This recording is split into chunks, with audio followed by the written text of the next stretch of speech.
1. Welcome, everyone. Call this meeting to order, the meeting of the 2229 Main Street Advisory Task Force. My name is Paul Bowman. I'm the chair of this task force. This virtual Zoom meeting is being recorded, and today's agenda was posted on the task force's webpage. Again, copies of all the materials to be discussed today and the agenda were previously posted on the task force. I think there'll be some additions introduced during the meeting, which I'll add to the meeting packet. At this point, I'll ask the task force members to indicate their presence when I call their names, although they're on the screen here. Carrie Flood. Here. Court Booth from Italy. Present. Kurt Herman. Here. Gary Kleiman. Here. Pam Hill. Here. Rich Feely. Here. I don't see Carl. Oh, there he is. Carl Seidman just joining us. I'll give him a minute to connect his audio. David Ropeek. Here. And I'm Paul Baum. Carl Seidman is here. You can just say hello, Carl. Or not. We see him. He's here. Great. Everybody's here. Welcome to the task force. I'm impressed that everybody is here at 8 in the morning, and welcome other joiners from SKIO, from EPA, our select board rep Terry Ackerman, Megan, Chris, others. Welcome today. We have a pretty full agenda, which has been posted. I do want to start with one little housekeeping item. You all know that on the legal work stream that Mina Markarius was putting together a budget and a work plan. To make a long story short, it seems that Kerry LaFleur, the town manager, was expecting a request or proposal from the task force to kick that off. And probably the reason she, let me just share the screen here. Can you all see my screen? Yep. Yeah, I mean, the reason why she probably was expecting it, because in the select board charge, specifically it states that we should consult with the town manager concerning the allocation of staff or financial resources. So Mina is moving forward with this proposal, and I think just for dotting our I's and crossing the T's, we need to have a communication with Kerry, and I'm going to put that together. But I just wanted to restate what we had discussed in the previous meetings. Number one, the select board has asked us to do a number of things as part of our duty, and at least two of those are items that require help from town council, legal issues. That's the pathway of acquisition and the resolution of the liens. And of course, there are other legal issues embedded in some of those other items. And then, of course, the select board asked us to work with town council to communicate and to articulate these issues and to put together our report. So we put together initially with Mina at a meeting. I think the meeting was May 30th, if I recall correctly. I may be misstating the date. These 4 tasks, and these are the basis of Mina putting together his proposal. I just wanted to kind of go through these quickly with you and get a motion to submit a proposal to the town manager along these lines. Now, I won't be submitting a cost proposal because Mina has to do this. I'm just be submitting a scope of work and a little bit on the rationale for why we need this assistance. So the first task is really conducting the title research to understand ownership issues, to understand the liens and resolution of liens. Second task is really to develop the pathway for acquisition, just how the town should go about working with EPA in acquiring the site. What are the issues related to liability? What are the acquisition plans and documents and that path? And as part of that strategy, really to develop an approach for limiting the liability, that should be how to acquire the site with with no or little legacy liability, but anyway, the liability that is known and understood quite clearly, and how the town is protected from incurring future liability, and then the town council's recommendation for the limitation of liability. So that's the third task on limiting liability. And the fourth task was developing an approach to maximize the legal rights to reuse. In other words, when and if the town acquires a site, can we subdivide? Can we develop? Can we sell off parts of it if the town chooses to do so in the future? Just to understand and to maximize the legal rights of the town. So those are the four tasks that we've discussed with Mina, and he is proposing. I'll just, if anybody has any comment, aside from the typo, I'll invite those comments now. Please, since we're on Zoom, use the raise hand feature if you have any. Carl. Yes, there is in our charge this determining what federal and state requirements we'd have to comply with. So maybe that's part of the approach to maximize legal rights and determine federal and state requirements associated with reuse or something like that. But there is that aspect of the charge that will require some legal analysis. Right, that's item H here. I agree with that. I think I will make sure that that appears as a sub bullet. It's a good point in one of these, and probably well, it might straddle a couple of these. I'll figure out how to put that in here, Carl. Thank you. Pam. Yeah, this is looks really good to me. I wonder whether Mina can wherever possible, give us a little sense of legal risk, residual legal risk, legal risk low, legal risk for future liability, whether we have some sort of legal risk assessment embedded in the various elements here as appropriate. It might be useful to have that. The second point is town council's recommendation for the limitation of liabilities is extremely important. And I hope that's fleshed out a fair bit as I hope the rest will be. And finally, I think it would be appropriate for Court and me to take a look at what you're doing, Paul, just as to see what you have drafted as the and it might just give you some support. So I recommend that you show Court and me your draft of the whatever it is that you're writing for Terry Ackerman. Yeah, I apologize. I intend when I do write up something in a memo form, I will circulate it to the entire task force, and we should vote on that probably at the next meeting, because I don't want you to vote on a PowerPoint. So let's hold off the voting on the proposal. I will draft up a proposal based on the scope. This issue just came up in the past couple of days. I wanted to put this before the task force today just to show you where I'm heading. But Pam, I will do that. Okay, thanks.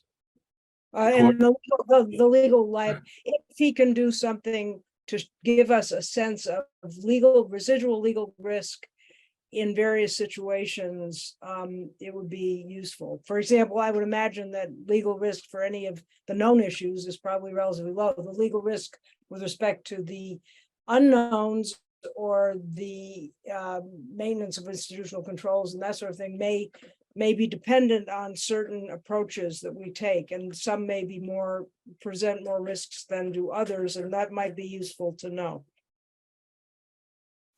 Agree. I'll add some additional material for that third bullet, because I think the third sub bullet is pretty broad, right? And so I think your comments are nested under there, but I think limitation of liabilities in different acquisition scenarios, I think, because there's no one pathway, perhaps. Okay, Pam. Well, yeah, I think you'll know what I mean. I think it is sometimes very instructive to see what potential liability risk occurs under various scenarios, and some are greater than others. The other thing I would encourage you to do is urge him to flesh this thing out as much as he can. Something I would imagine a little more granular than what we've got in front of us would probably be useful. To the extent that he's able, or it makes sense, I suppose.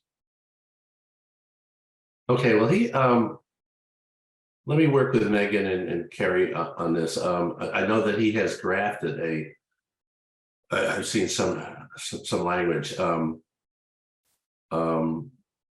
But I think getting his proposal before the task force as well, before it's submitted to the select board or to Kerry, I think that's a very good idea, Pam. So yeah, so I think there's a couple of steps that Pam you suggested.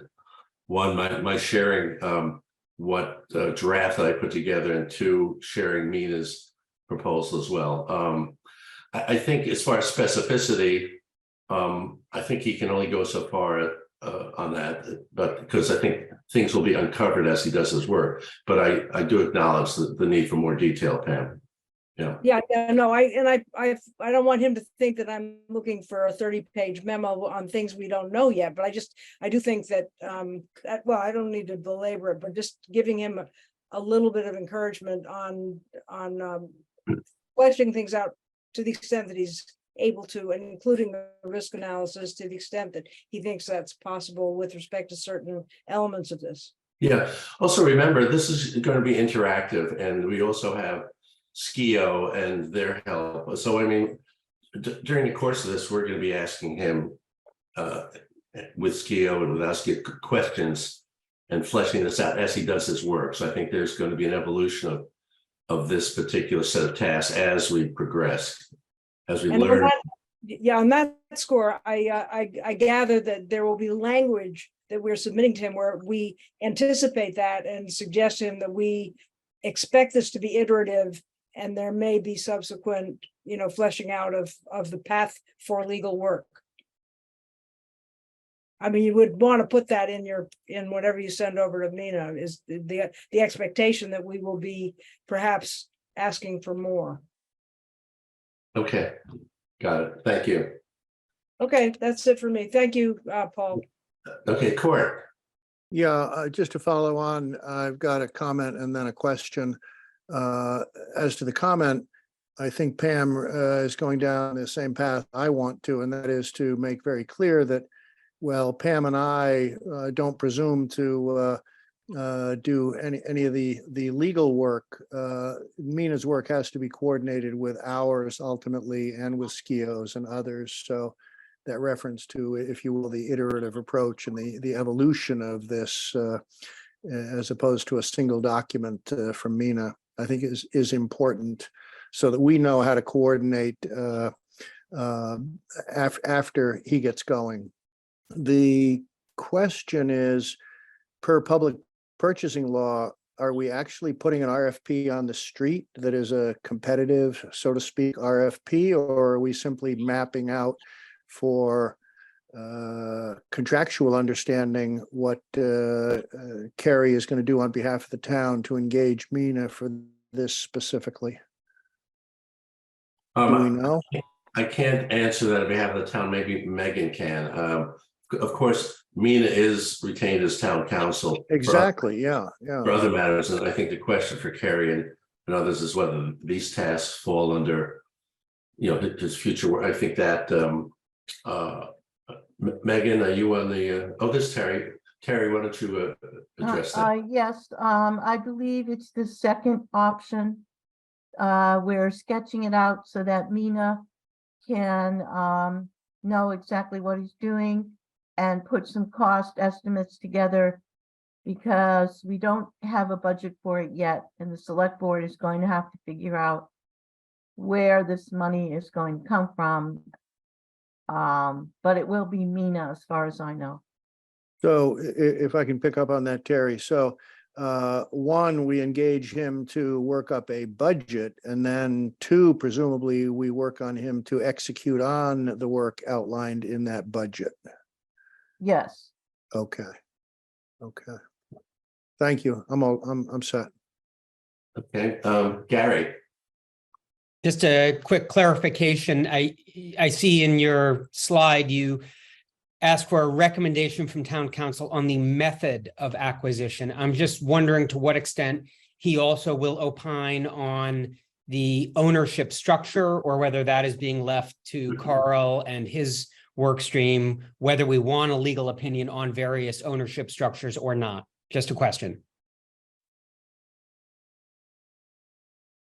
I think it's a good question.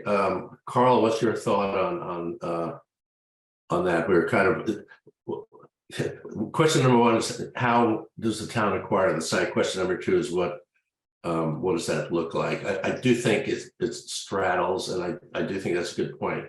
Can I jump in here? I mean, yeah, Gary makes an excellent, I think that it's pretty clear. There has to be, Mina has to be involved in the ownership structure question itself, because that has many legal ramifications. It's largely a legal issue, I would imagine, or we would need legal assistance, which would require money to pay for. So I think that, So you just may want to play with the wording there on the method yeah, and structure of acquisition or something like that. that's a great point. Yeah. I don't think that's our scope under the financial operations to determine the legal structure of ownership. I will add that on here. I don't know how many options there are for ownership, and I think there may be just one. Yeah, we went over a few options in the prior report, and so you might want to just, reference that and say, provide a recommendation with respect to the, ownership options laid out in the prior report or something like that. He may come up with other options. Okay. And the ownership options will include, I think, what are the more desirable in terms of the security of the town going forward with respect to liability risk and that sort of thing. And they may have different implications generally. That's a great point, Gary. Okay, noted. And any other comments on? Yeah, I had one more, which is I credit Court with more than me. When we talked, Court reminded me of the existing insurance policies that you have. And I'm not an insurance lawyer and I don't know much about insurance policies, and I don't even know if that's something for Mina, but somebody has to be able to say in plain English what those policies do for us.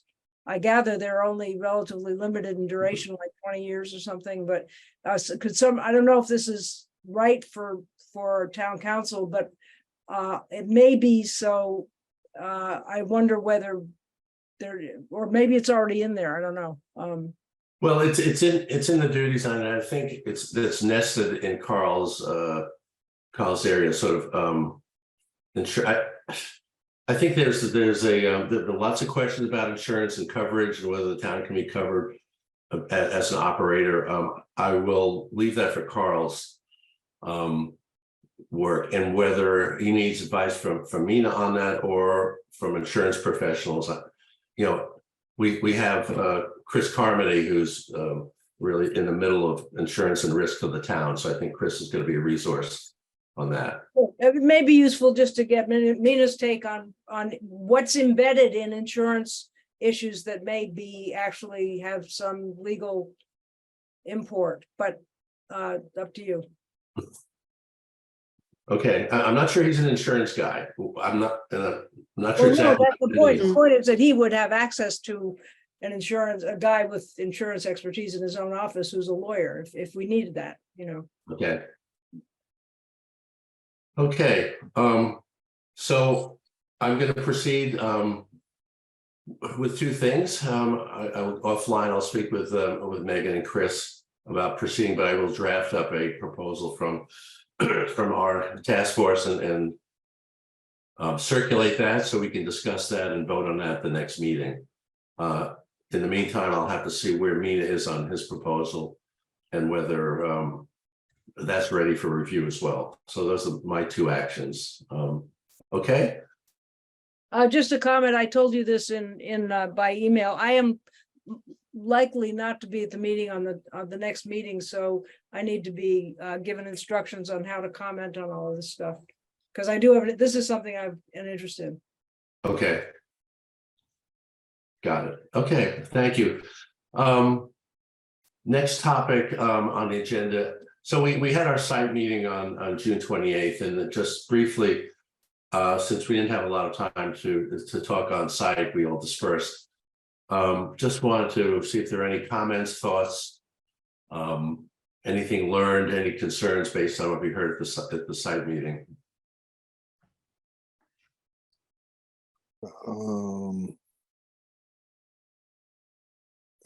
Just a quick thought, if I might, Paul. Yes, go ahead. In our potential, our future public outreach, we might benefit from doing a video at some point so that people can get a close-up on the property. I think a picture is worth a million words to a lot of people who are going to have apprehensions because they are getting information second and third hand. So at some point, we didn't take advantage last time, but at some point we might want to look at that potential. Yeah, it's interesting. I asked Bruce whether he's flying a drone around the site, and they are flying a drone. And he sent some sort of composite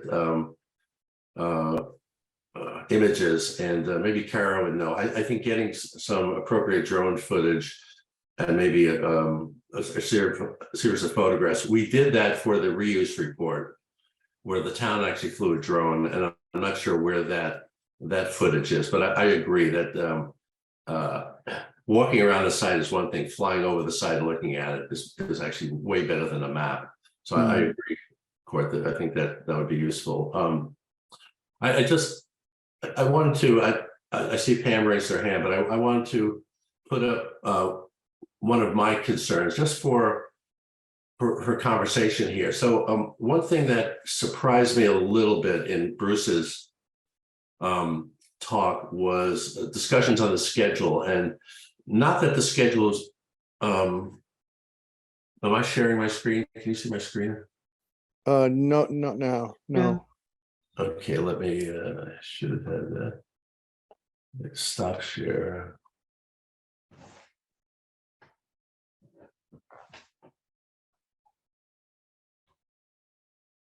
How about now? We're looking at your desktop with 4 files. Oh, gosh. So you've got to open the one you want, stop the screen share, open the file you want, and then screen share again.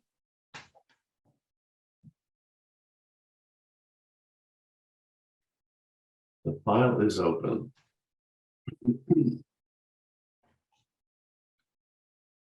Let's try it now. Here we go. There you go. Great, got too many things open here. And just briefly, I don't want to belabor this because we have a lot of other things to talk about, but I'm not surprised that the schedule goes out to 2027, 2028, and beyond. I asked a question to Bruce about reuse, when the site may be ready for reuse of any type. And he demurred a little bit, and I think it's going to be further out than I thought. Not that the town would actually do anything on the site, but in thinking about how to communicate to the select board, we are making a recommendation at the end of next year, which if it's brought before town meeting, if it is, it'll be the town meeting of 2025. So that hour represents sort of a decision point for the select board of the town. So they may decide, yes, we're going to acquire the site, but the question is when. It's a when question for us. And I just want to plant that seed that I think part of our deliberation should be advising the select board when to acquire the site. And what I mean by that, they could say, okay, yes, we're going to acquire the site, but we'll wait to acquire the site for any number of reasons. But I think a number of us have talked about the need for, well, if the town decides they're going to acquire the site, there's planning there's a lot of planning. We can't wait till we sign the ownership papers in 2028 to start planning. So I think there is a when recommendation on to acquire the site that was triggered by, at least in my mind, by the conversation that we had on site. So I don't know if that's clear. I just want to kind of throw that out there, that I think that one could sit back and say, oh, well, the site's not going to be ready until 2028. So let's decide to do it, but not do it for a while. And so I just want to kind of put that conundrum out there. Pam, you got a comment on that? Yeah, no, I can comment on that, but I have another comment. I agree with you a lot on that. And I think the question of when is really important, and we may hypothetically say we should acquire the site as soon as possible. And we may also say that we also have no recommendations as to other aspects of the charge because of the unknowns or something. But I do think that it's important. It's a very important decision for the town as to when, and when may be sooner rather than later, even with all the uncertainties. And that was going to be my comment on the site visit, which I thought was really, really informative and good. There are a lot of unknowns. There are more unknowns, in fact, that I might have naively thought there are at this point, which are not just timing of the ability to reuse various parts of it, but just what's the footprint, what is the depth of the contamination of certain, where's the groundwater, all that stuff seemed to me to be kind of in a state of somewhat more uncertainty than I expected at this point. But that's just a general observation. But it was a good session, and I think the when question is really important, that we should get at sooner rather than later. And I think we have a fair bit of information to have that kind of discussion, just the binary question of when to buy. Yeah. Excuse me for butting in. I'm using a new computer for the first time on Zoom, and I can't find my raised hand. Oh, okay. You can raise your hand though. You can still do that. Yeah, I'll raise my hand. It seems to me that has a decision about when, irregardless of when it's ready for development, is the difference in the input, the say we have in the final steps of cleanup, the actions that contractors and legal people are taking. So I guess I would, without a long discussion, I would lean towards earlier rather than later, after we've made the decision that yes, we should do it. So I was going to build on Pam's comment and say, I agree with everything she said, and not quite playing devil's advocate, but presenting the other side of it. I feel like, yes, it is very important to make a decision as to when, and yes, there are unknowns. To me, it seems like it's almost important, or as important, or perhaps more important, to make a decision as to when we signal our intent to acquire, less the decision as to when. I think what EPA and the government are looking for is some kind of signal that we intend to acquire. We may put off the date and say we will not acquire until 2035, when cleanup is complete and certain things have been achieved. But if we can signal earlier rather than later our intent to acquire, I think that would go a long way. And the other thing is, while there are many unknowns, Pam, I think they have done so much work characterizing the contamination on site. They are largely known unknowns, if you know what I mean.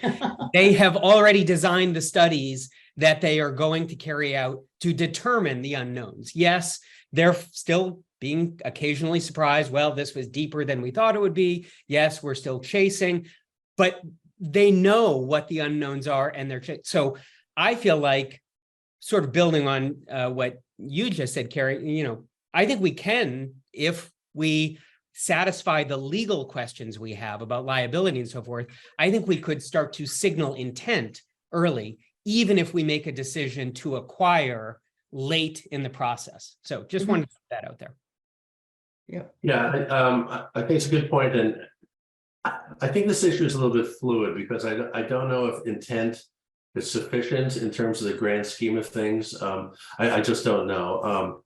And the reason is I do know that EPA wants to have an owner.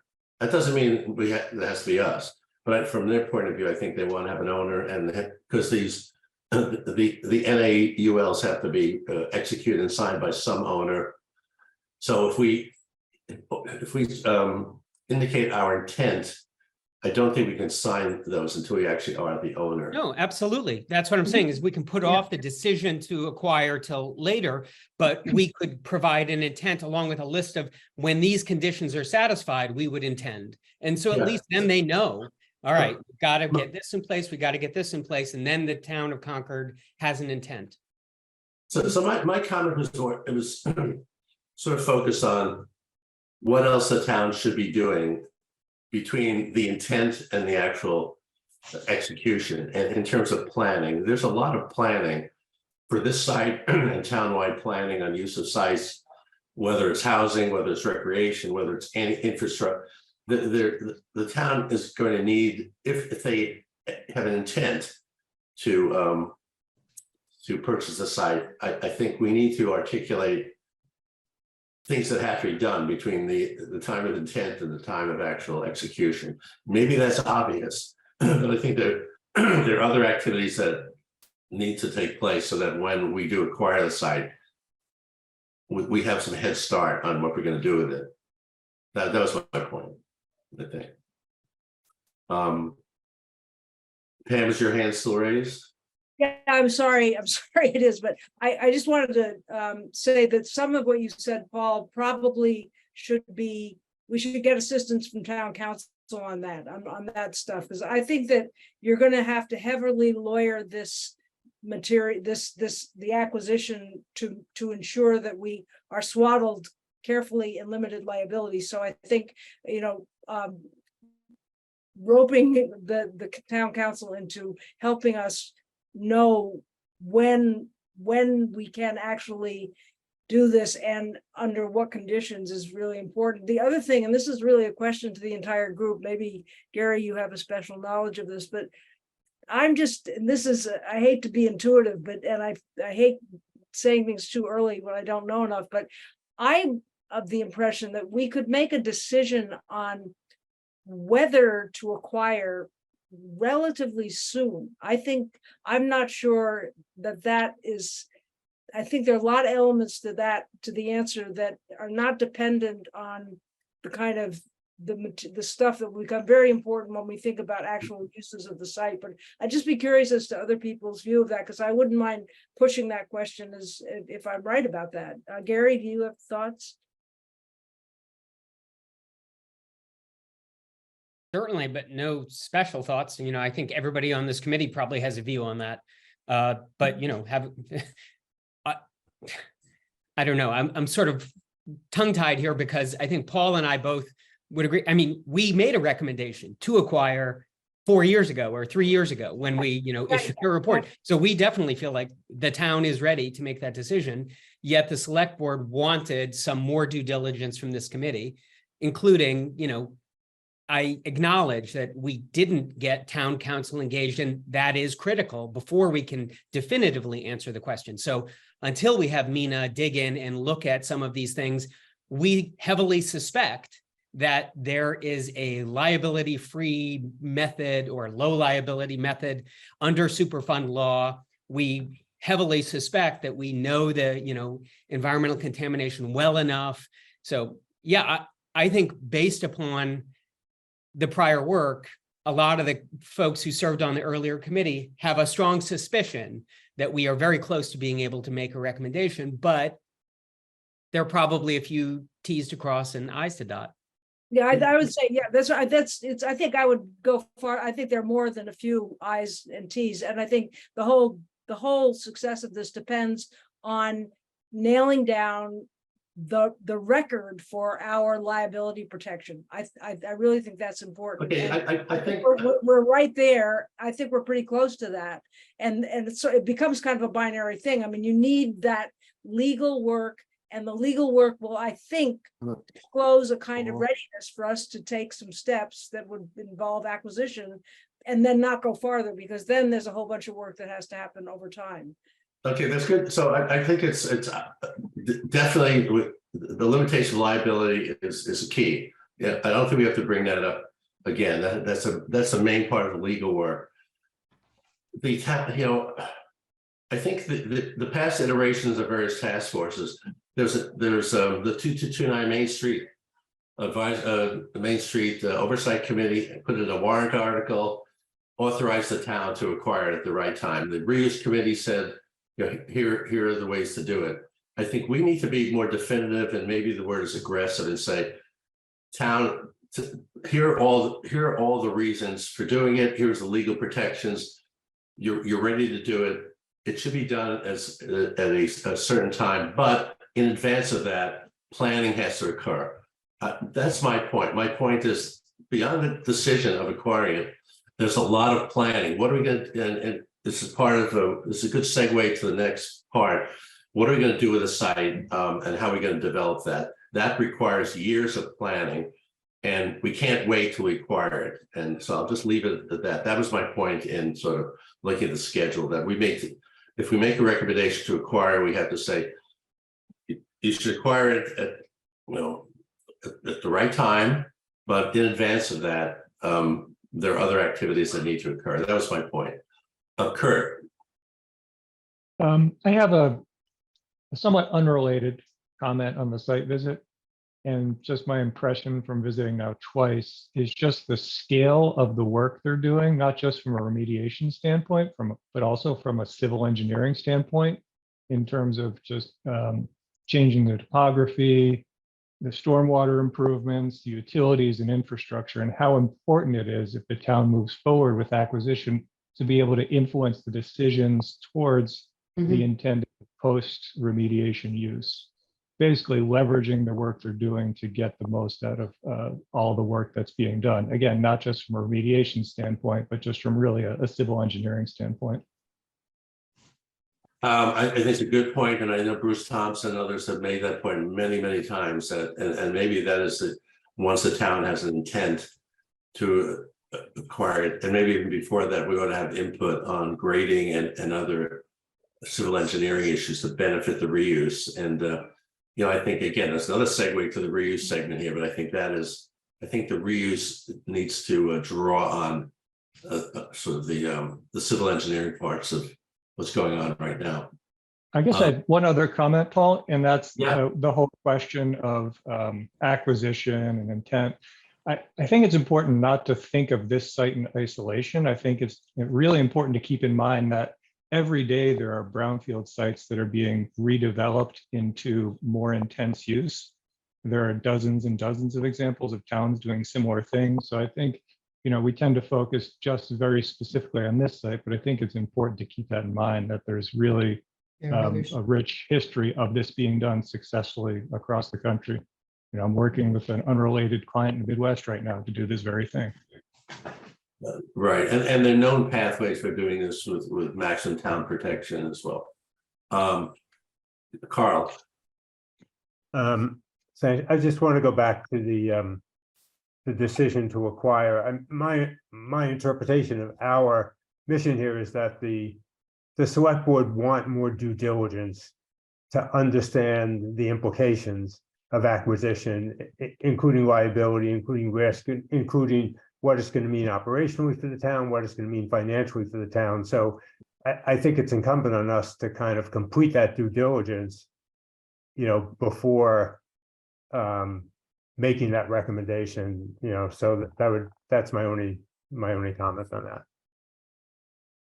Okay, I want to just finish comments from the committee, and then I'll ask for comments outside of the committee. Carrie. I was just going to, the flip side of that is what happens if we don't? What are the liabilities? Where is our potential risk in any sort of category if we are not in a position or in a movement towards acquisition? What kind of control do we have if we don't do it? if it's, who does it go to and what do they do with it? Where do we, the town of Concord, have some say, some control over what happens with that property, 5 years from now and 50 years from now? Okay, thanks. Comments from outside the committee on this particular matter? Pam Drift, can you introduce yourself and your affiliation? Hi, Pamela, 13 Concord Green. Yep. Hi. And I want to agree with the previous speaker. I think all of the due diligence we need has already been done to make the decision whether the town wants to acquire it or not. We want to acquire it. The alternative is a for-profit developer acquiring it and we having zero control over what gets built there and how it gets built and the safety of what gets built and the benefit to the town of it. A high-rise rental apartment full of families that go to the public schools might be built there. There will never be a time in which everyone has worry-free agreement to acquire a Superfund site. That's impossible. However, what we can do is be reassuring to people that this is a real benefit to have as part of the town and under the town control without the town's liability. And we already know from the previous studies that the liability is going to be limited. I applaud the plan for getting the town council involved, and I think that's great. But also, we have to tell the EPA what our plans are. And like you said, we have to do that over years because we don't have plans yet for how to develop it. We got to get started. Whether we end up acquiring it or not, we have to do it as though we were acquiring it because we are out of time. And Okay. it's important that we do that. Okay, thank you. They can remediate until we tell them what we're going to build there. So they need us, they're going to remediate to the future owner's specifications. So we need it to be us. Okay, thank you. And so look, the agenda has gotten a little bit away from me and I apologize. We're sort of jumping all around and I invited that and I apologize. I want to get Pam, I see your hand raised, but I want to move on to the reuse discussion because that was on the main agenda. We could have discussions about this issue, when, how, if, for the next hour, and I don't want to do that here right now. I just want to say, first of all, I just wanted to support what Carrie said.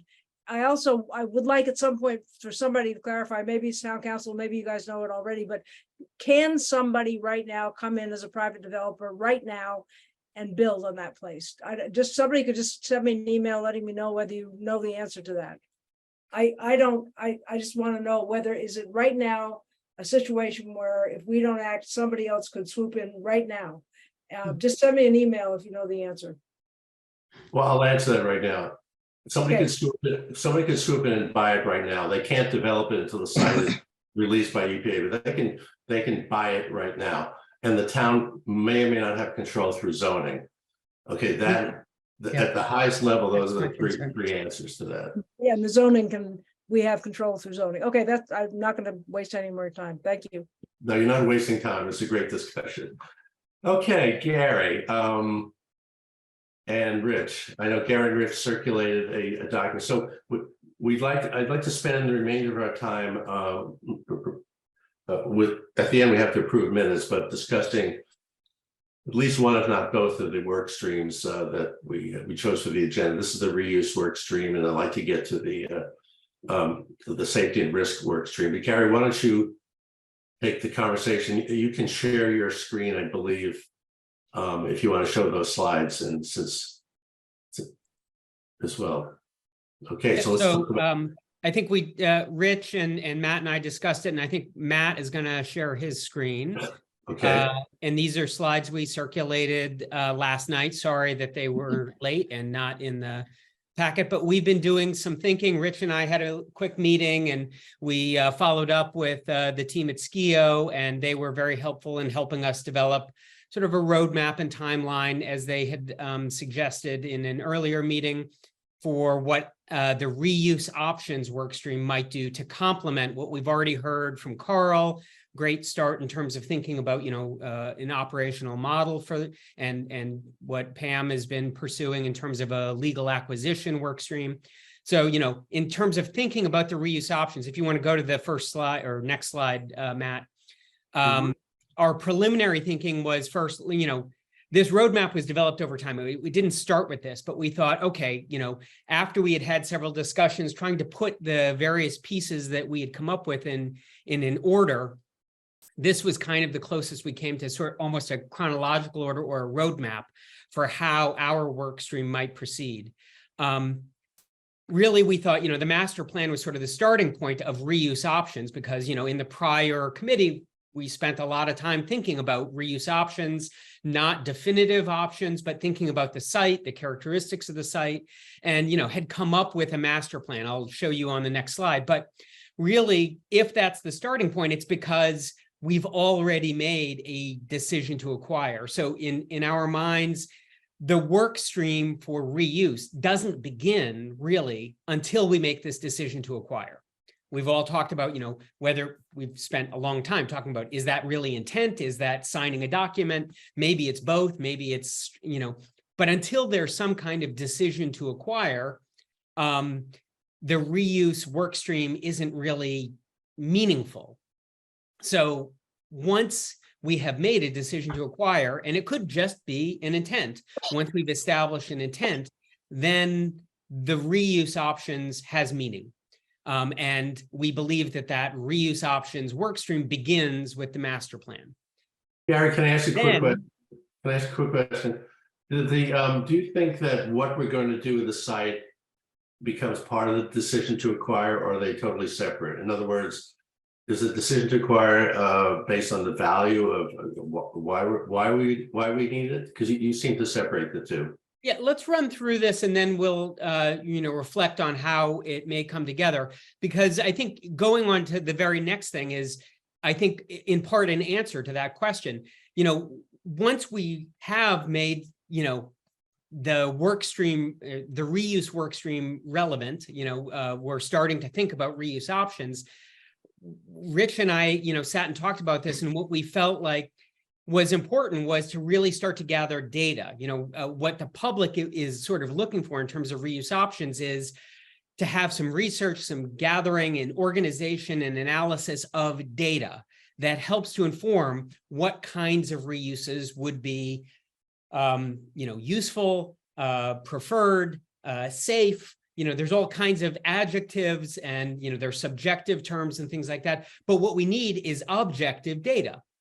And so, that's sort of where we're at now is like, okay, we could begin collecting this data and organizing this data so that we can effectively inform discussions with the public after we have things like our risk assessment and market research data. I'll talk about what market research is in the next couple of slides, but then we could have a discussion because we have some hard data.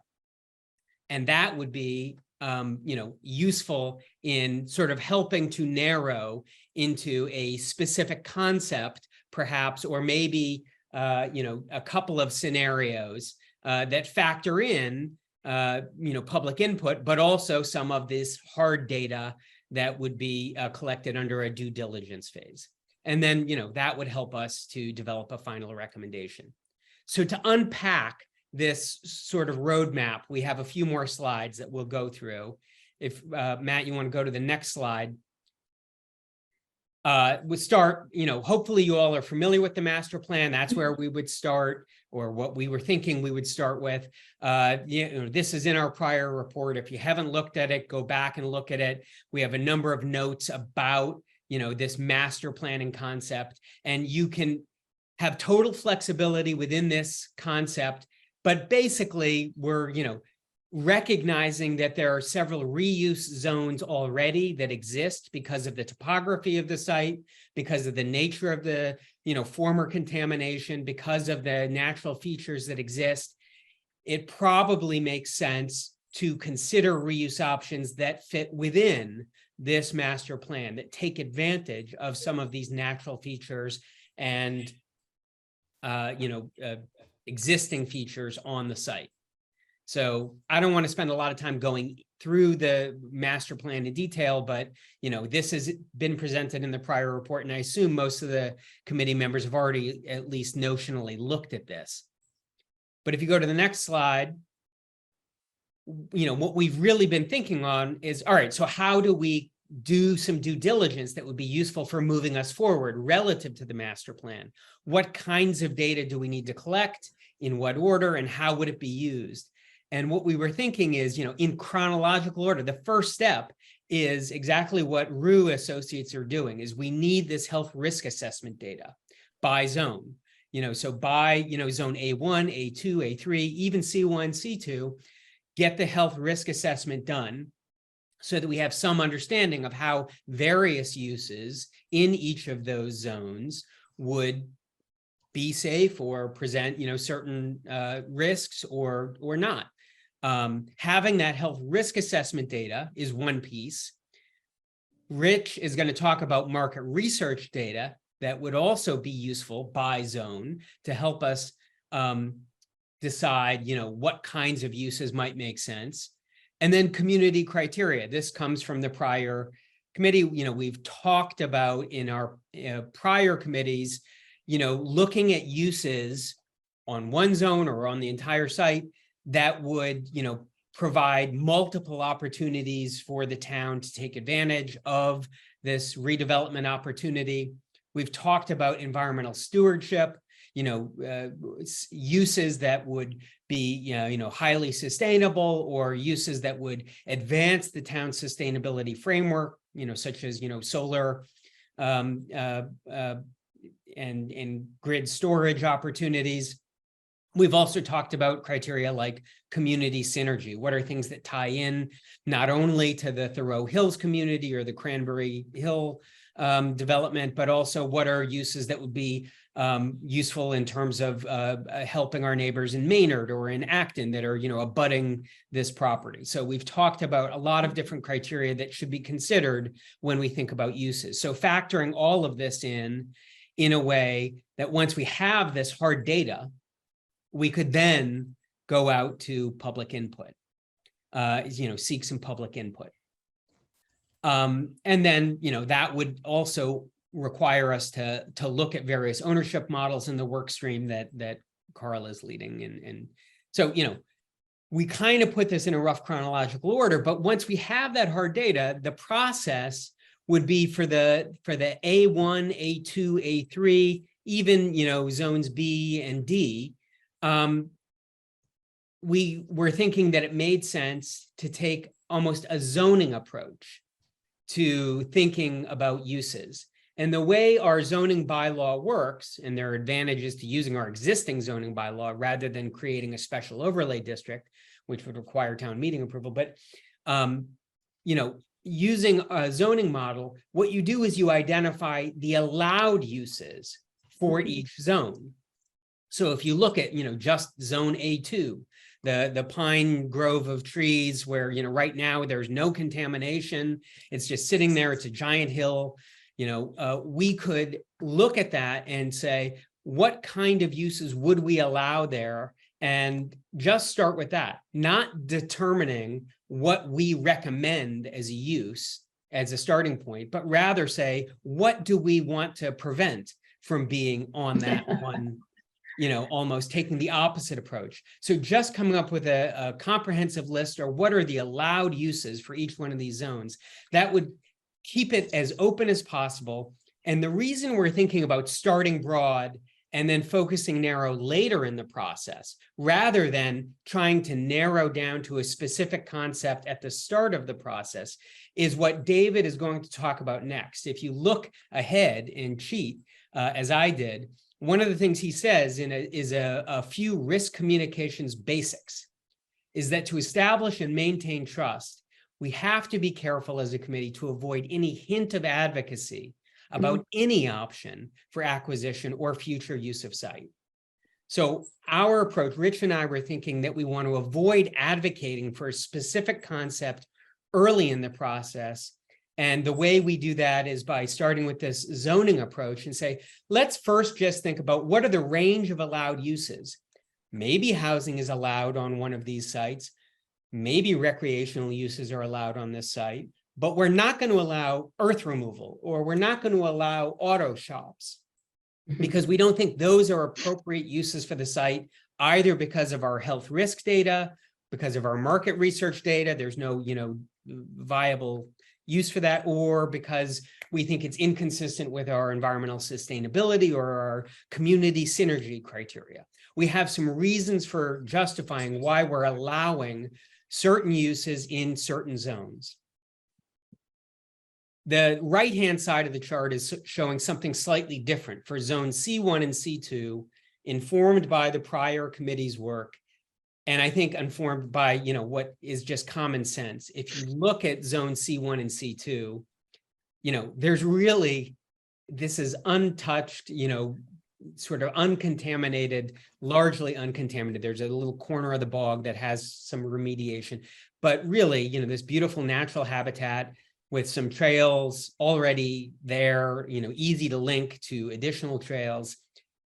It doesn't seem like there's a real compelling reason to upend all of that C1 and C2 area and do much on that land. So a different development model or different reuse plan might make sense for those two. So we were thinking there, maybe pursue, again, a zoning model, but a conservation easement model with the NRC for those two zones. So that was kind of the output that we were thinking made sense, but it requires collecting data and requires, doing some due diligence on this data so that we could come up with sort of these two zoning models.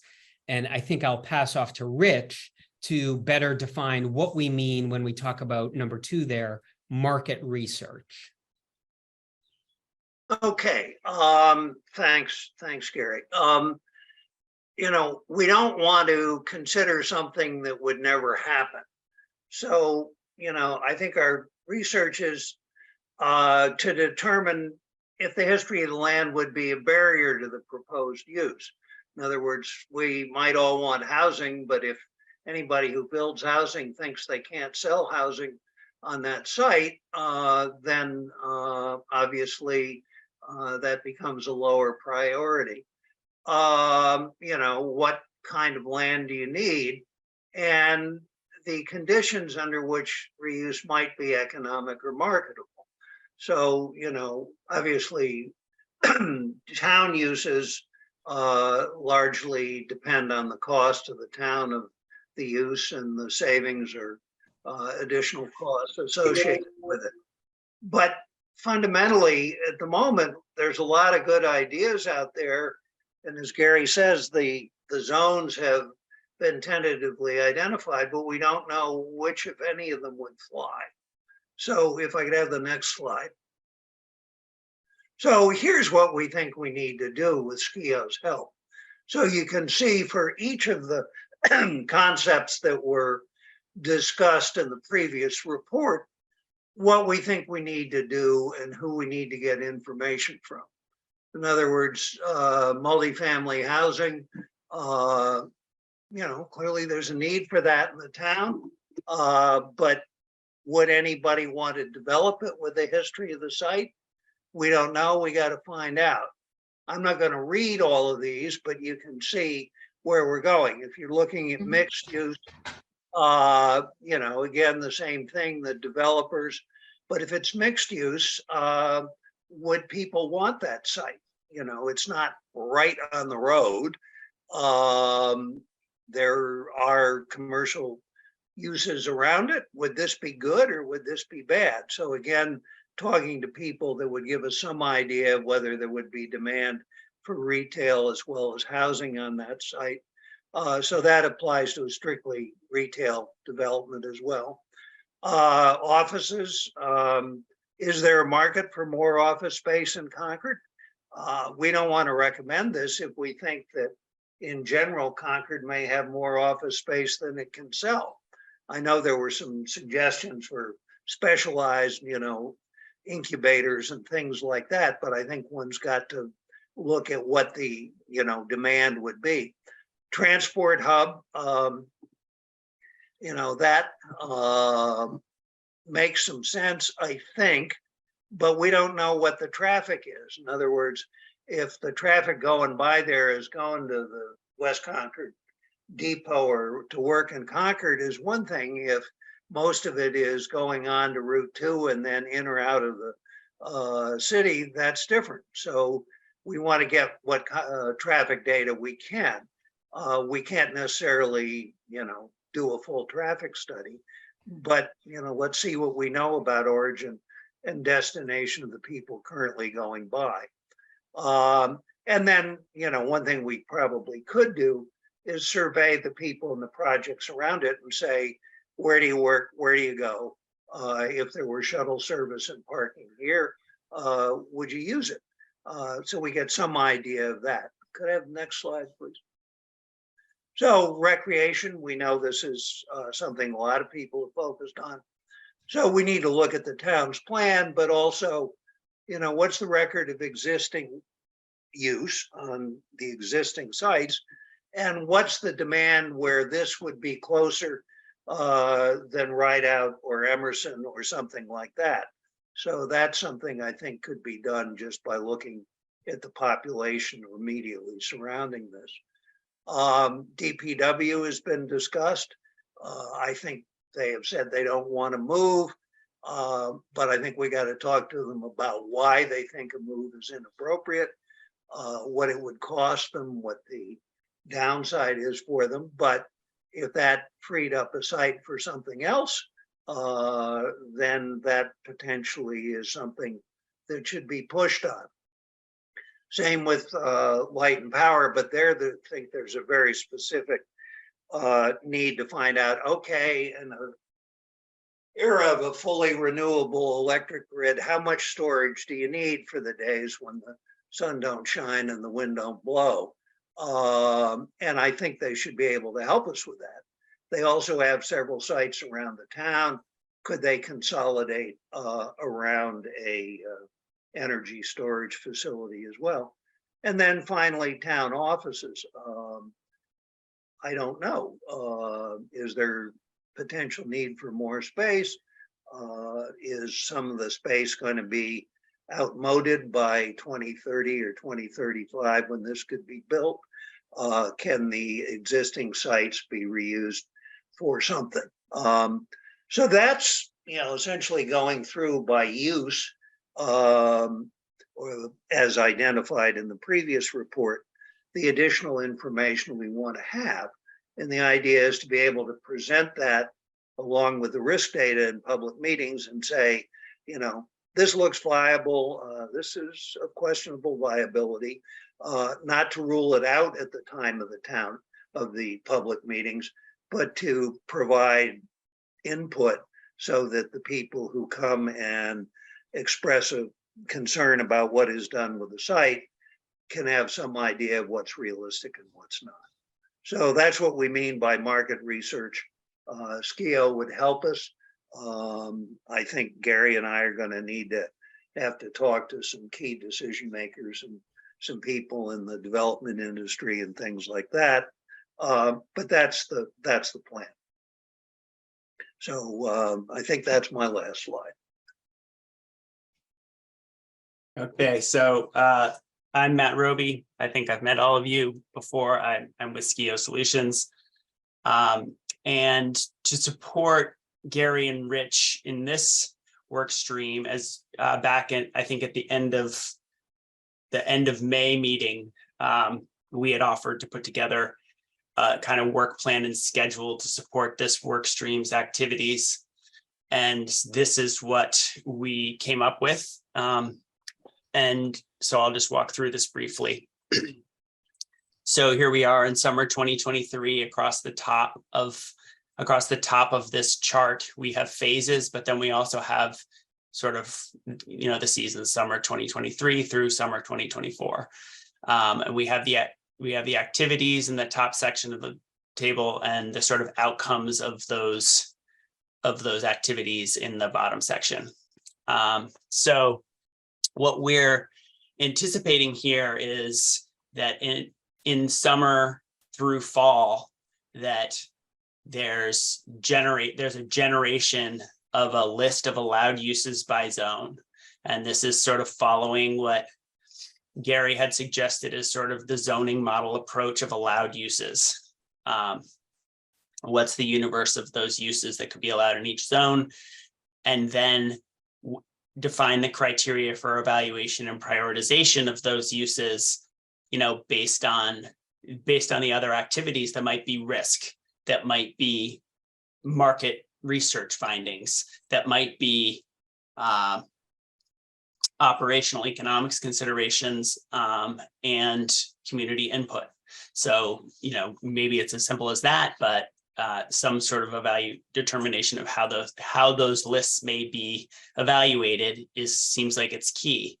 And this is all kind of in keeping with Gary's concept that the reuse options work stream is kind of end use neutral.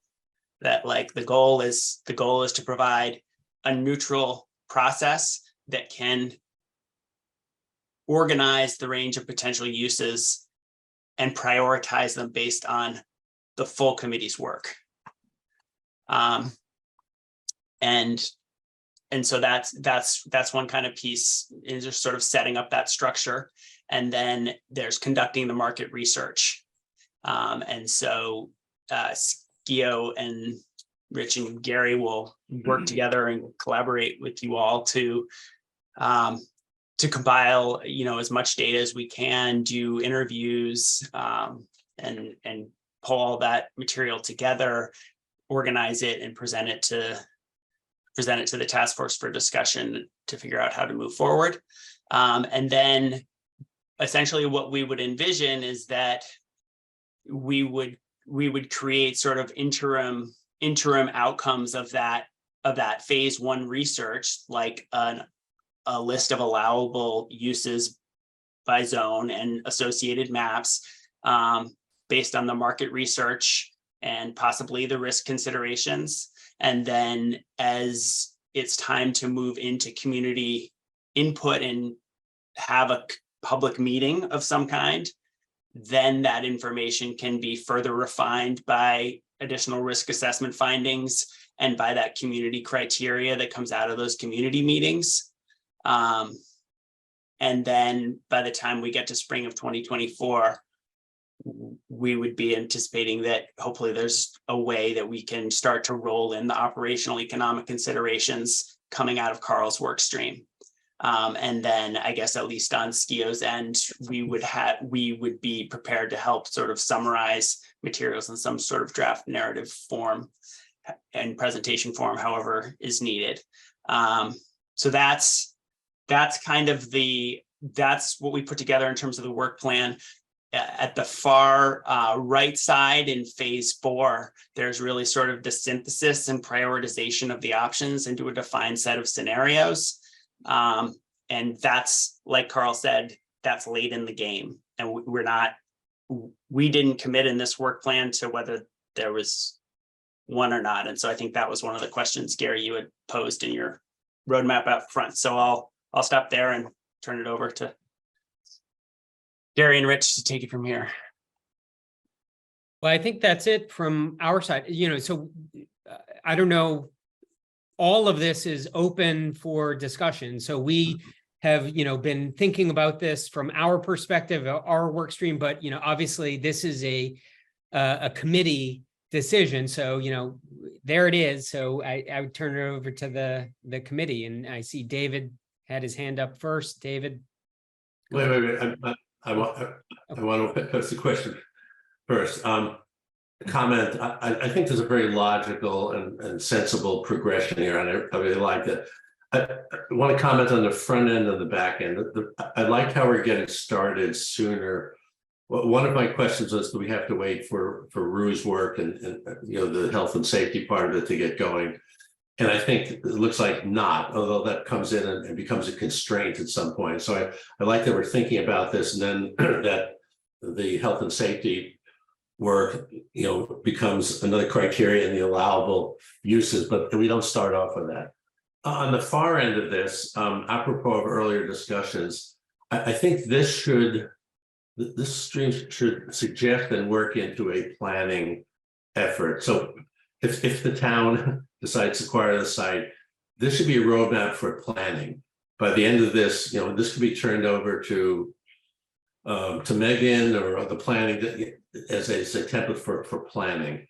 And because I think the work doesn't end here at the end, the work just starts here and really fleshing out the uses of this site versus uses of other sites. So I think about how this phase, the output flows into the next step, which is not under the charge of this committee, but will be under the charge of other entities as well. So we need to think about that.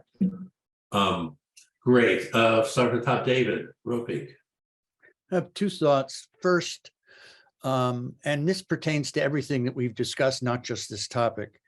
We're laying out plans for how to approach things, but sooner or later, somebody's going to have to actually do this stuff. Who does this? Who calls them? Who calls the real estate guys? Who does the research that you're laying out needs to be done? And a corollary to that is a lot of this research refers to community input. Well, if I may, and I'm newbie to this, but we've got a ton of that already on the reuse question, don't we? And can't that be harvested as at least a starting point to answer those parts of the question? So to here, and how much can we use what the community has already said about reuse, which is a very thorough discussion not long ago, to answer those parts of your plan? Gary, you want to address that? And Yeah, I mean, I think that we, you know, in developing a list of allowed uses by zone, a preliminary list of allowed uses by zone, you know, essentially trying to keep it wide as long as we can and then narrow, you know, informed by data. Yeah, I think we would start that narrowing process precisely as you indicated, based upon the prior work. We already came up with a list of uses from the community of what they thought might be appropriate. So, you know, we could start with that. You know, nobody listed earth removal or, you know, automobile repair shop as one of the things they really were desperate to see in this location. So as we go through, you know, your standard zoning chart of, you know, what are allowed uses in any one of the commercial or industrial zones around town, we can already start to, you know, cross off some of the things that nobody expressed a desire for earlier. There may be some market research that, you know, brings that into question, and maybe we want to bring some of those options back. But until we hear from, you know, commercial or other people like, oh, you know, I really would love to put an auto repair shop in that location, there, it seems to me that we already have had, as you said, public discussions. Nobody was clamoring for auto repair shops in this location. So maybe we can eliminate that use. People did talk about housing. People did talk about recreational fields. Those all seem like things that might be on this allowed use list, informed by our prior work. So I totally agree with you. As far as the question, The other question about who does it, right. SKIO has offered to help on some areas, and we may have to divvy it up amongst task force members, particularly for things that are town specific, like reaching out to CMLP. I don't think it makes sense for SKIO to be reaching out to CMLP. We have contacts at Concord Light and Power, so, you know, we should be doing that. But, you know, we may be calling on some of you. Rich and I might be doing some of it. Yeah, I want to just mention that in general. So there's going to be a number of subtasks that each of these work stream groups define. We are all available as workers to help each of these work streams. It might be appropriate for one of us to contact one of the entities, the Recreation Department, for example. I'm on the Recreation Commission, others are on Housing. So yeah, I mean, this work is not just going to get done by Gary and Rich and Skio. I think we all need to contribute, and that goes for the other work streams that we'll be talking about as we move forward. Can I chime in with one thing about Okay. that approach? What Yeah. we had talked about earlier last week was Skio can do an initial kind of data gathering when you look at these, when you look at the uses and then the sources of data, they're all kind of lumped together, and a lot of it is kind of, some of it's qualitative and some of it's quantitative.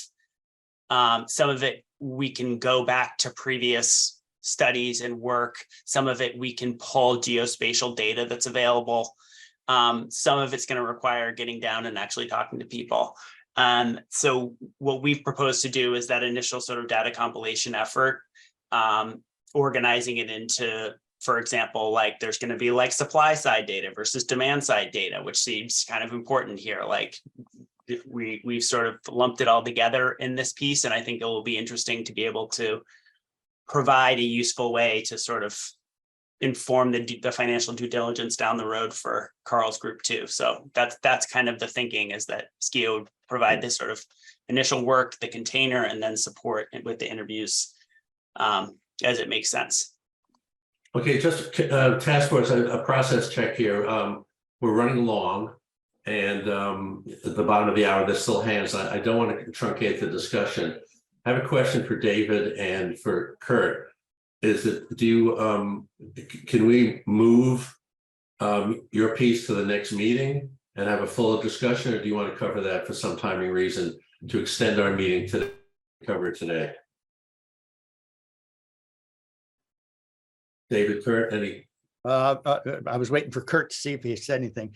I would suggest that we move to talk about communication to where we have more time to get into it. But I would point everyone's attention to the very last slide in my stuff, and we don't need to pull it up or anything, because it's going to ask you all for suggestions. So one of the columns in the risk communication plan is, who are we communicating to? Who are the audiences? I don't know them all. I'd be glad to coordinate this, but I don't know them all. With all of you together, we can figure that out. Kara and I have already talked tentatively about having a meeting, but who do we reach out to? That's everybody's job, as I see it. Your input, Pam, oh my God, you would know tons. So I just want to point you to thinking about, before the presentation in our next session that goes into more detail, looking at that chart, which is a more granular way of thinking about what risk communication will have to do, and some columns that need your input. So give that some thought before next week. Okay, so let me summarize. You're okay with moving the risk and safety piece to the next meeting? I only speak for the communication part. We have some homework to do. Is that okay, Kurt? Or That's fine with me to defer the discussion to the next meeting. I was Okay. just checking the calendar to make sure I'm around, and I am, so that's fine with me. Okay, great, because I don't want to shut off any of the discussion here. We do have, David just gave us some homework to do and look at that last slide in his presentation before the meeting. So great, let's continue the discussion on reuse and then tend to some other matters. We'll still probably go another half hour on the meeting in general, but I just want to keep us on track. Carl. First, Carrie and I are working together on the operational management plan. So, it's a joint effort. I know people keep referring to Carl's work, but It was Carl's. well, it's not going to be going forward. We're Yeah. collaborating on it, but just a few thoughts here. One is, the site's going to get developed over a long period of time. I think it reused as over a long period of time. From what it may not even begin for another 5 or 7 years. And so I think one of the challenges for the sort of understanding the market, the potential market for the site, is really almost thinking about future needs that might not always be apparent right now. And what type of demographic trends, for example, might create housing needs that aren't in the community now that might be needed 10 or 15 years from now.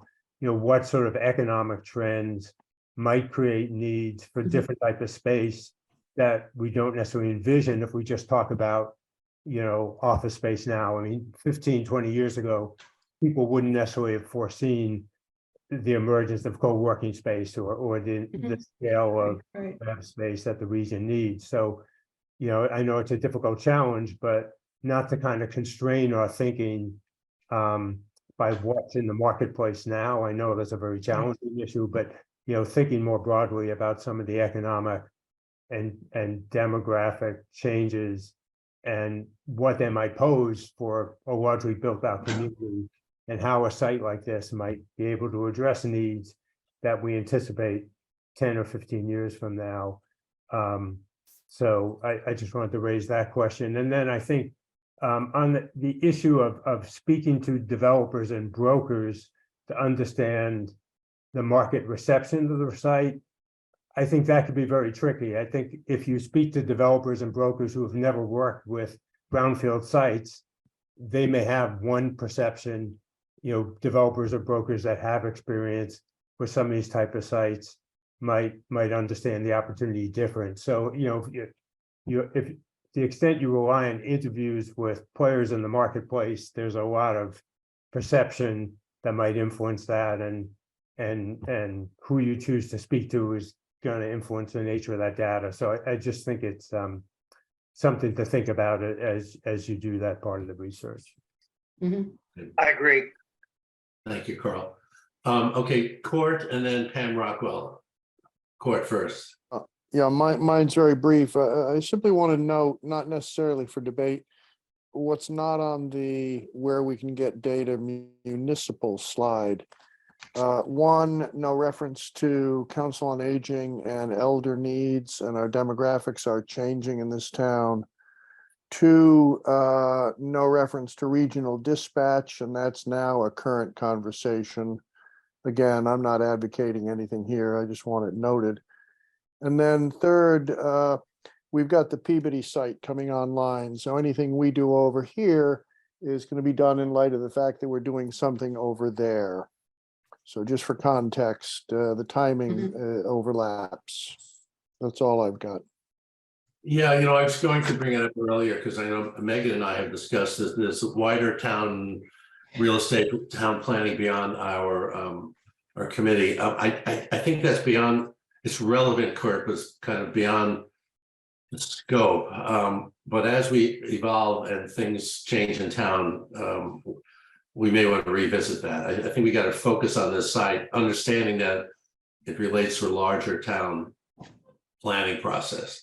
Oh yeah. I'm not suggesting we move in that direction. Just that we know that the left hand is busy too. Right. Got it. Okay. Pam Rockwell and then Kurt Herman.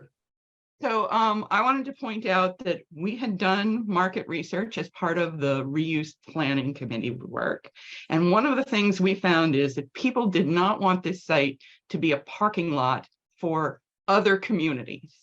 That the idea of a regional transportation hub where people from Acton and Maynard and whatever that are coming towards us would stop there is not something that people in Concord wanted to be spending town resources on or doing money for. So doing traffic studies with that in mind, the transportation needs we thought about at that point, tourist bus parking for during the day when people are being tourists in Concord and a bus needs to park somewhere. Parking it at the outside of town would be a really nice thing. Parking for uses at the site where people are, you know, coming to the site to use it, you want parking. But I think that really spending this committee's time as reuse, evaluating the transportation needs for that site really is not a suitable thing for us to be doing. And the other thing that I wanted to point out is that we need to take the Peabody School property. We need to keep that in mind when we're doing these marketing research, because the Peabody School property is something that we wouldn't have to share the profits if we sold that for housing or if somebody developed something that was for profit there in some way. But we do have to think about that for the same uses at our site. And so there are going to be municipal trade-offs with what happens to the Peabody School. So I really think that when you're looking at the municipal uses, you need to be thinking about, well, what are people thinking about for Peabody School and balancing them off. Yeah, I mean, I think I just kind of mentioned that. I agree. And it's not just Peabody, there are other sites that I know that the town is thinking about, and there are other needs, and DPW, there's a lot of stuff going on in town. We need to focus on this site. And then it will be part of a larger planning process, but I don't think this committee should take a look at other sites in Peabody. You know, we may be asked a question about that, or there may be an issue that's a need that's totally taken off the table. That we don't, because of that, but I want to kind of keep that separate, but in the back of our mind, Pam. I just want to take into account all the marketing research that's been done about what Peabody School should be. And if there are committees that are working on that. Okay. Kurt and then Pam Hill. The public, Pam Drift and others, I want to wait for public comments at the end of the meeting. So Kurt and then Pam Hill. Yeah, my initial reaction is I like the flexibility the allowable use concept provides, especially, you know, in light of Carl's comment. We don't know the timing of redevelopment with any specificity and how conditions will change in the future. There's just so many contingent uncertainties. You can't have the certainty now in selecting a specific use. So I really like the concept of allowable uses, just to provide that flexibility and to adapt to conditions as things change. So nice work. Okay, Pam Hill. Yeah, thank you. And yeah, this is good work. I especially like the end use neutrality idea and what I think other people are agreeing with on that. A couple of comments. One is that I think we need to be picking up partly on Carl's point about how much is going to be about things that are going to be needs in the future. But it's very easy to have embedded biases in the way we construct these sorts of models or approaches. And I want us to be very careful that we don't inadvertently show a predisposition in one direction or another at this point. And that's very difficult to pull that off. Observations with respect to that, for example, you know, I don't know if we've said enough about the opportunities with respect to renewable energy. We've talked about battery storage, but there's wind, there's solar arrays. Are we downplaying certain things that we shouldn't be downplaying? I would sort of randomly also observe that I respectfully maybe have a slight difference with Pam Rockwell. I think we need to be thinking regionally. I think we need to be less focused on Concord as Concord's little bubble, and that we need to think about other towns, other people, other demographics, and this tendency in the town of Concord, which is, I think, very pernicious, is to say, well, what do we need? And forget that we are part of a global community and a regional community. So I would just try to avoid jumping to the conclusion that we have to think through the lens of what only the town wants. And with that in mind, I think we have not, and this is consistent with my point about embedded biases. We talk a lot about the market. We're talking about what does the market want? What do the realtors want? What do the developers want?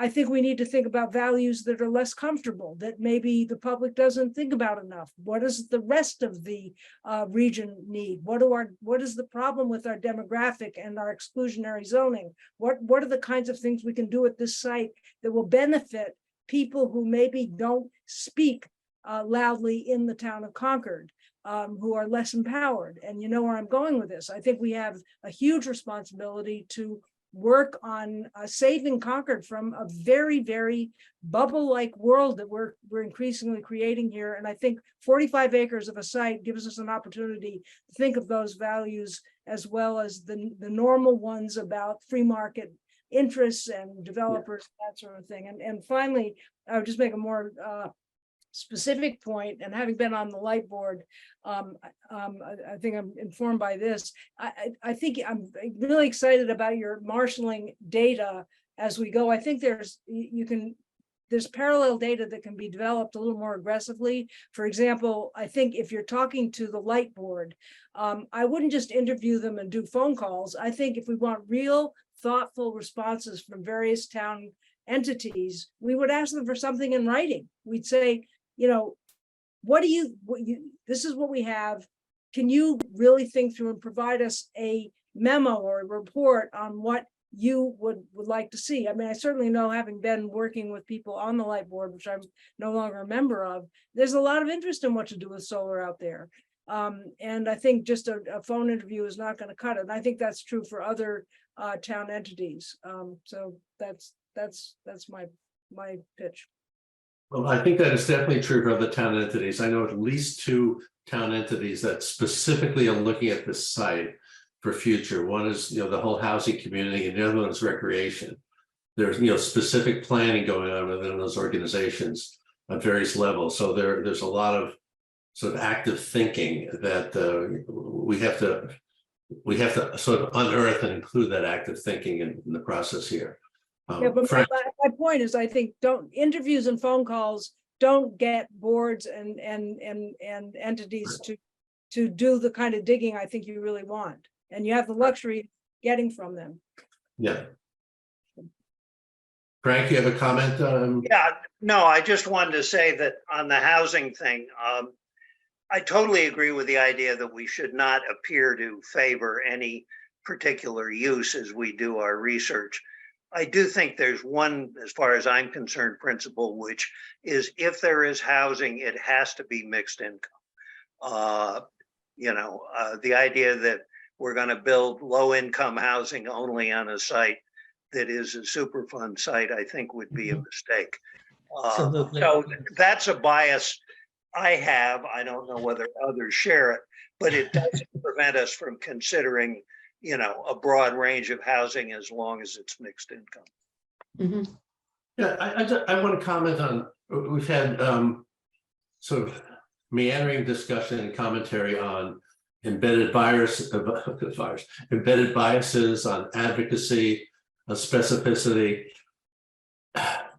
I would not like the outcome of this to be just a bunch of options, because that's where we were on the reuse committee. I think we have to go to the next level.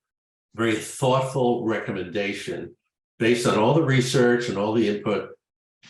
Our task force believes this is the best option, or a limited endpoint, because or else we'll end up with a, and I know this is not the intent from Gary, because we talked about this.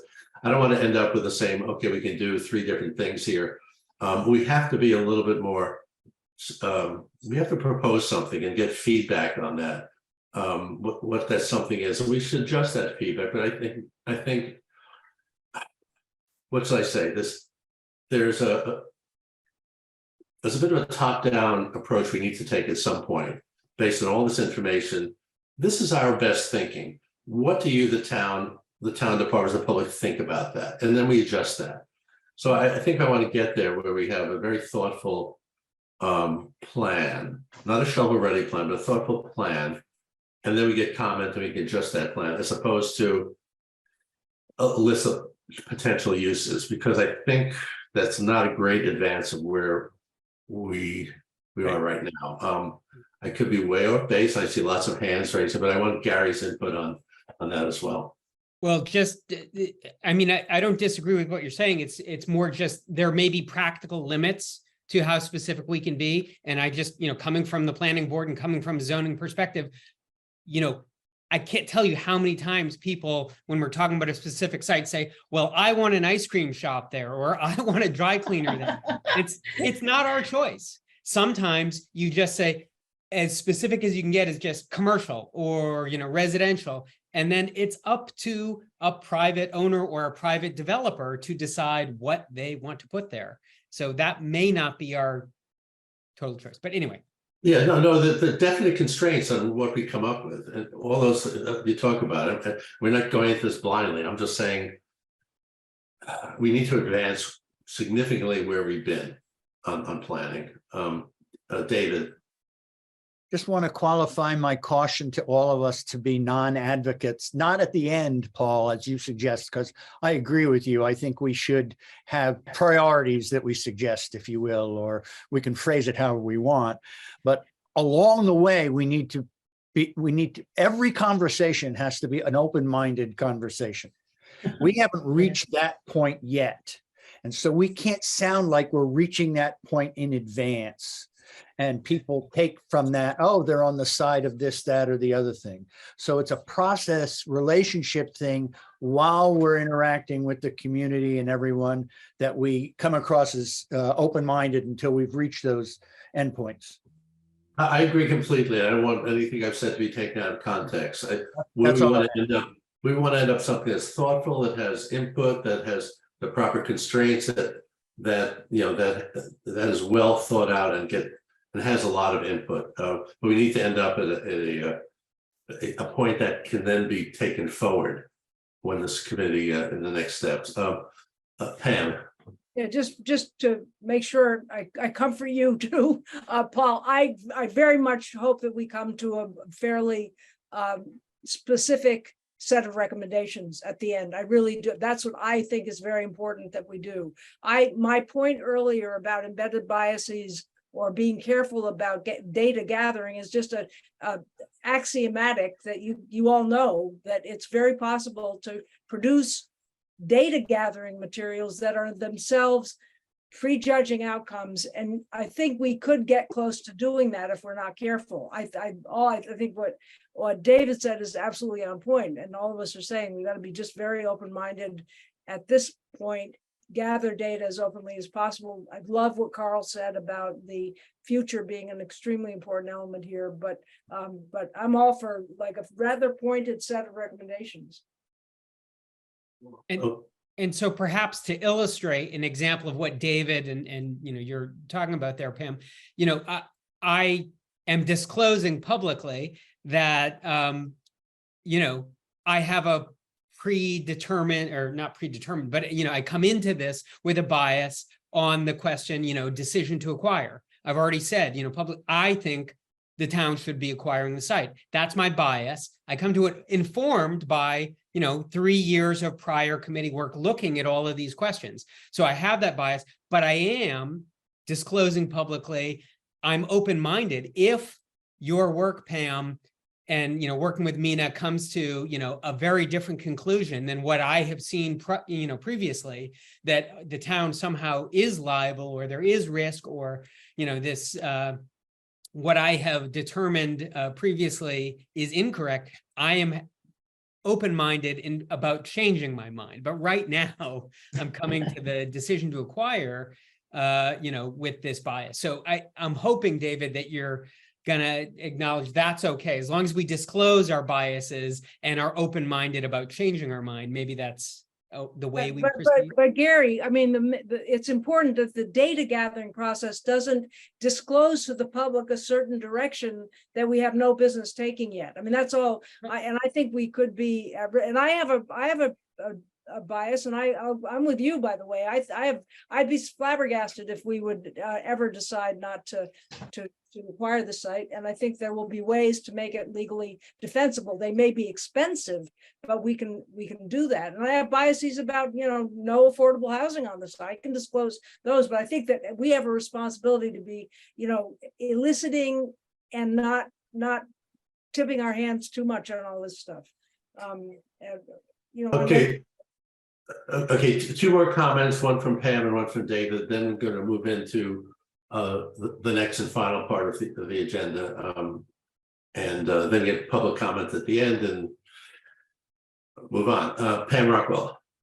So did we actually say that as a committee, we wanted to reach out for some written input into potential reuse from recreation, the light board, and the affordable housing committees on the town? Right now, I think what we're doing is commenting on our work stream approach and paradigm. I think if the committee is comfortable with this approach, work stream, roadmap, I think Rich and I will try and implement, put together a plan for implementation.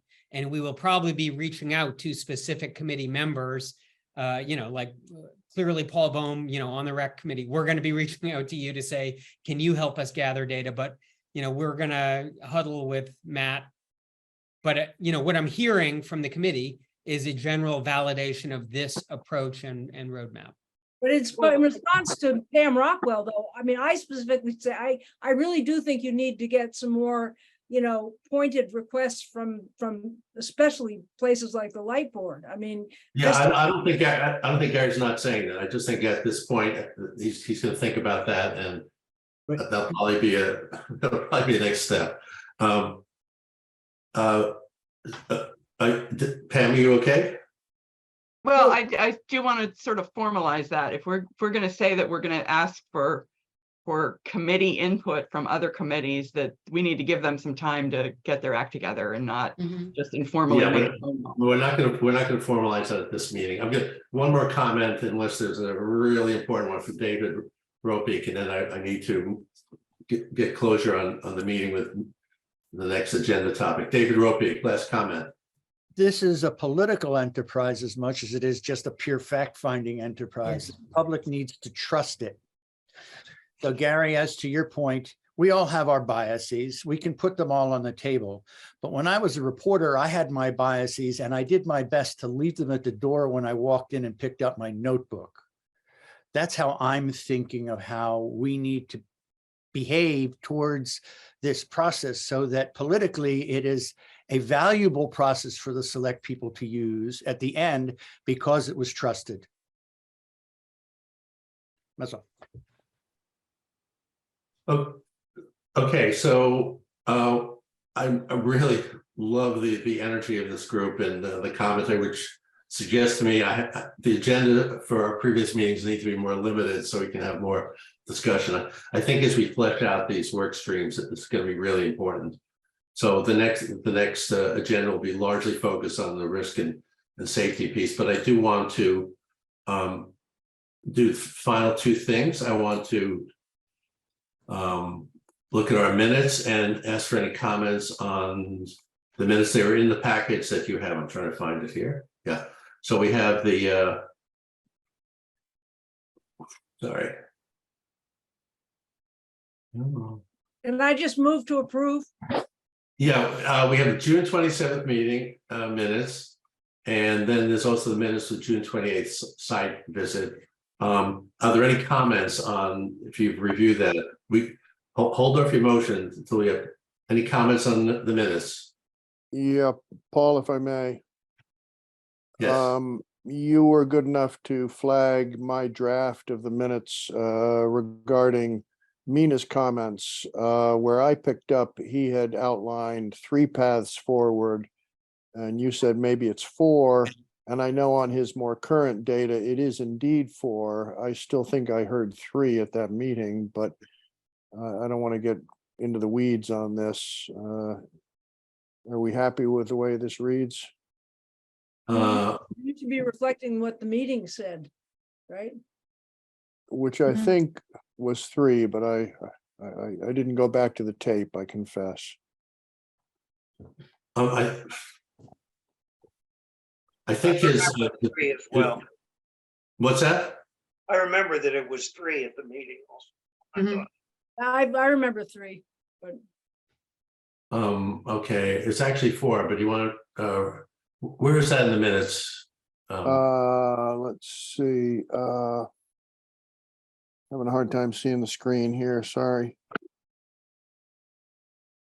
I think it was sort of the last paragraph. Oh, Correct. 3 legal, yes, I'm sorry. Okay, if that's. I don't think it's of substance if we think it was 3 and heard it and he comes back with 4. That's fine. Okay, let's leave it as is, because Yep. that's, I didn't go back to the tape, but we'll leave it as is. Okay. Do I have a motion to approve the minutes as drafted by Court? So moved. Second? Aye. All in favor, raise your hands. Okay. Okay, it looks like it's unanimous. Thank you. Minutes are approved. There are also minutes in there from the June 28th site visit. Do you have that? Yeah, move to approve. Mhm. Second, All in favor, raise your hand. Okay. We are done. Next meeting is going to be on the 25th in the evening. 7:30 meeting. I'll put together an agenda, but it'll largely be the risk and safety work stream. We will sort of revisit where we are on the legal proposal,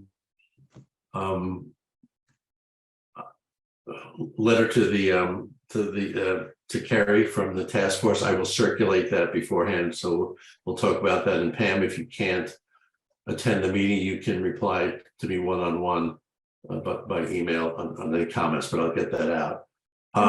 The work stream, you had mentioned the legal work stream next time, but I don't think obviously I'm not going to be there, but I don't think we need to present. No, I was just commenting on where we are with Mina's proposal and scope of work and where we are getting him started.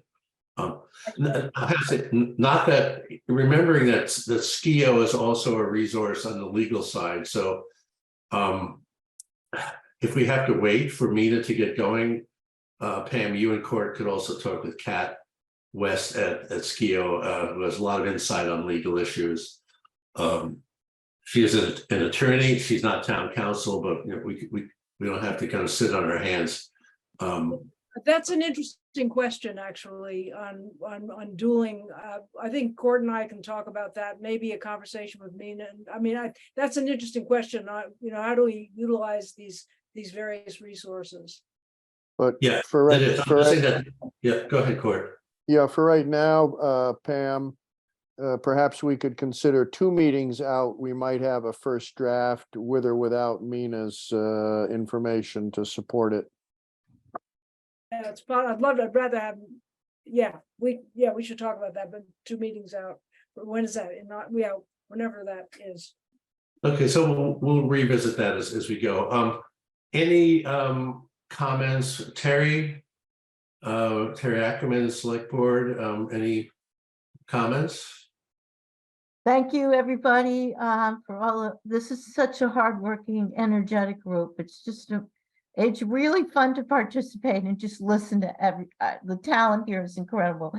I missed the site visit. I was out of town and I'm wondering if anyone else did. And if there's going to be either a makeup kind of a site visit or was it recorded? Does anyone know? Is it on the MMN recordings? No. It's not. The minutes have the presentation from Bruce, and that's about it. Somebody else asked me about potential site visit, and I probably indiscreetly said that that Bruce conducts site visits very willingly, as long as it conforms with their schedule. And I don't want to speak for him or for Kara for EPA, but I think that can be arranged if you Okay, need. And related to that, you were talking about drones and videos for the public eventually. Maybe there should be, you know, this is not now, this is years from now, the ability for the public to go on a site visit. And We did have public, it was an open meeting. We did have some Good. public there. Yeah. If you want to make it a little bit more formal by announcing it to the public, that we could do that at a later date, definitely. I do think it's a separate issue from the drone footage, which I really think is going to be coming handy Right. later on. We don't need that right away. And but I've been talking to Bruce and Kara, maybe you know about this, that they have flown drones, they've taken still photographs. I'm not sure where the video is. I don't think they're taking video. And the other thing I need to run by is there is some EPA policy regarding drone use on the site. And so I just need to kind of work that out on our end to make sure that we're conforming with that before we put anything kind of into the public realm with drone imaging. Okay. Any other comment from Terry or from Kara, anybody? Megan, Chris, anybody, or public comment? My only other comment would be regarding future site visits. Terry, reach out to us for anyone from the select board. You can send me an email and I can talk with Bruce too, and we can set something up for you to come out and walk around the site. Okay, Thank you. Great. I see Pam Drift's hand raised. Pam, join us again. Hi, Pamela Dritt. I think that transparency is paramount and makes up for the biases that all human beings have.